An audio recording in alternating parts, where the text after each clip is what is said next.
थे, चाहे साध्वी प्रज्ञा हो या कर्नल पुरोहित हो, उनको रिहा कर दिया, इसको लेकर के आप क्या कहेंगे? कल माननीय गृह मंत्री जी ने क्या कहा राज्यसभा में? हिंदू जो है वो टेररिस्ट नहीं होता है। इस देश में जितने टेररिस्ट हैं उनका जो है एक ही धर्म है, इसीलिए वो प्रूफ हो गया।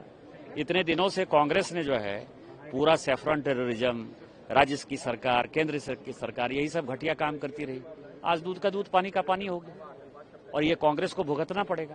और शिवसेना की तोड़फोड़ जो हुई, एकनाथ शिंदे साहब भी इसी कारण से निकले। उनको लगता था कि ये मुस्लिम पॉलिटिक्स कर रहे हैं। जिस तरह से असदुद्दीन ओवैसी ने ट्वीट किया है कि जो इस केस में जो वकील थी रोहिणी सालियान, उन्होंने पहले ही एनआईए पे आरोप लगाया था कि वो सॉफ्ट। अरे क्या उस वक्त तो पाकिस्तान ब्लास्ट कर रहा था ना भाई, यहाँ के लोगों से तो कोई मतलब नहीं है ना। 2011 की जो ब्लास्ट हुई, 2012 की जो ब्लास्ट हुई, 2013 की जो ब्लास्ट हुई या 2008 में जो घटना हुई, सब तो पाकिस्तान स्पॉन्सर्ड था ना। तो पाकिस्तान के टेररिस्ट को पकड़ने के बदले आप हिंदुस्तान के लोगों को क्यों दोष दे रहे थे? हम तो आज भी कह रहे हैं कि हिंदुस्तान में जो रहता है, जैसे ओवैसी साहब हैं, इस घटना के, पहलगांव घटना के बाद यदि किसी ने सबसे ज्यादा भारत माता की जय लगाया तो ओवैसी साहब ने लगाया ना। यहाँ हिंदू, मुस्लिम, सिख, ईसाई सभी मिलकर रहते हैं, उसके ऊपर तो कोई क्वेश्चन नहीं है। लेकिन पाकिस्तान के लोग जो टेररिस्ट एक्टिविटी करते हैं, उन्होंने ये ब्लास्ट किया और आपने सैफरन टेररिज्म के नाम पर जो है भारत में दंगा फसाद मचाने की कोशिश की। कांग्रेस एक्सपोज हुई है। तत्कालीन गृह मंत्री पी चिदम्बरम थे, चाहे उसके लिए दोषी है ना, इसीलिए तो उनको पता था कि क्या होने वाला है। परसों से जो उन्होंने बोलना शुरू किया कि पाकिस्तान ने ही ये अटैक किया पहलगांव में, इसकी क्या गारंटी है?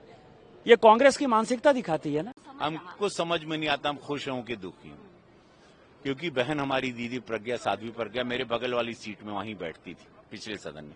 पैरालाइज उनका शरीर तो पूरा वेजिटेबल कर दिया। और बाकी अक्यूजों के परिवार के साथ 17 साल में क्या होगा, उनके बच्चों की जिंदगी पे क्या होगा, वो माता पिता उन पर क्या बीती होगी जिनके बच्चे सारे, जिनको आरोप मढ़ा गया था, आज उनका जवाब दे। उस 17 साल कौन लौटाएगा उनकी लाइफ से? तो कांग्रेस की जितने आला कमान जो नेता रहे, जिन्होंने भगवा आतंकी शब्द दिया गया था, उनको जवाब देना है। They are all accountable. Parliament में जवाब दें, अपने क्षेत्र में, अपने जिले में जहां चुनाव लड़ते हैं, विधानसभा में जहां चुनाव लड़ते हैं, वहां जवाब दें। देश को जवाब दें, 100 करोड़ हिंदुओं को जवाब दें कि क्यों भगवा आतंकी बताया, किस प्रूफ के साथ आप लोगों ने बोलना शुरू कर दिया, किसने नैरेटिव सेट किया, कौन था, क्या मास्टरमाइंड था, क्यों भारत में 100 करोड़ हिंदुओं को भगवा आतंकी कहा गया? आज एनआईए कोर्ट ने साबित कर दिया। लेकिन वो 17 साल कौन लौटाएगा उन सारे लोगों को जिनको आरोपी बनाया गया था, झूठा आरोप। लेकिन जिस तरीके से गृह मंत्री जी ने भी कल कहा कि हिंदू आतंकवादी नहीं होते, गृह मंत्री जी की बात कल उन्होंने सदन में कही और आज ये बात सच साबित हुई। हिंदू विचारधारा ही नहीं आतंकी, हिंदू तो शांति का प्रतीक है। वो कैसे किसी को मार सकता है, कैसे को बॉम्ब लगा सकता है, वो कैसे ब्लास्ट कर सकता है? तो ये बहुत दुखद है।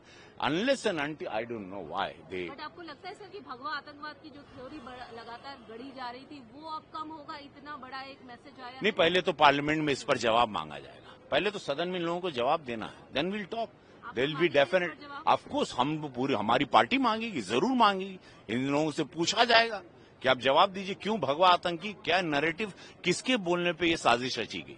पिछले दिनों कुछ हमारे विवेकशील लोगों ने ये कहा है कि भगवा आतंकवाद होता है, लेकिन उसका प्रत्यक्ष प्रमाण है कि अगर भगवा आतंकवाद होता तो इस देश में सनातन की स्थापना नहीं होती।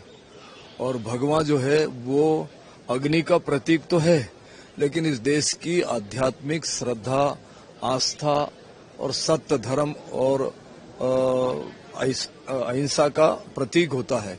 इसलिए जो भगवा आतंकवाद कह रहे थे, उन लोगों को मुंहतोड़ जवाब है। इसलिए अमित शाह जी ने कहा कि हिंदू कभी आतंकवादी नहीं हो सकता, इसको लेकर के भी आप क्या कहेंगे? अगर हिंदू आतंकवाद होता तो ये देश स्थिर नहीं होता। इसलिए मैं ये मानता हूं कि कभी भी भगवा आतंकवाद नहीं होता है, ना पहले कभी था, ना अब है और ना आगे रहेगा। भगवा हमारी श्रद्धा का केंद्र है।